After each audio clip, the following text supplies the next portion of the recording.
Good morning. What comes to mind when I say the good old days? I would love to hear your comments below. What's the first thing that you think of? My mind goes back to the days as a child when my uncles, aunts, and cousins, we would all gather at Grandpa and Grandma's house during the holidays. And particularly at Christmas, Grandpa would make homemade ice cream.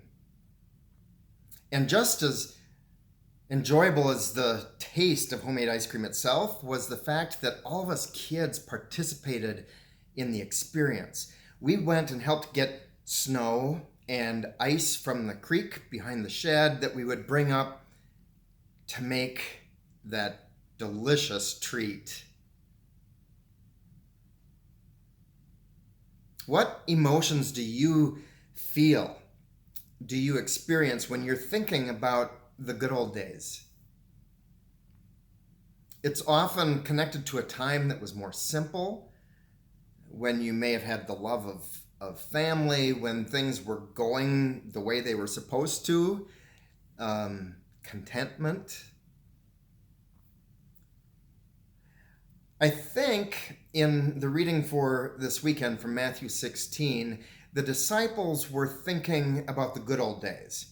Now, these were days that weren't within their lifetime. It was long before them, but it was part of their tradition. And so the stories were passed down over time.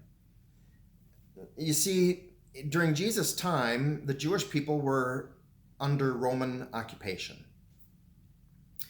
And I think the disciples were thinking about the good old days when they had their own king, when Israel was an autonomous nation.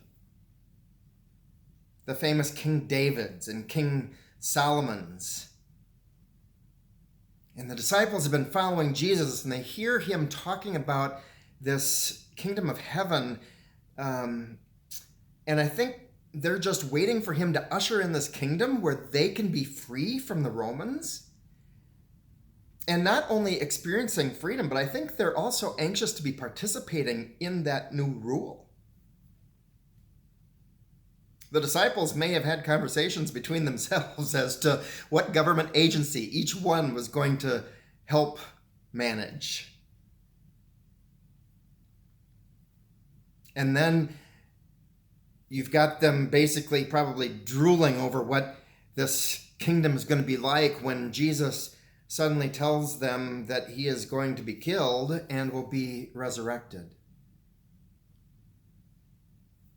And you can almost imagine how their hearts must have dropped, how a feeling of despair, of anxiety came over them when they are hearing that their plans that they are expecting aren't going to happen.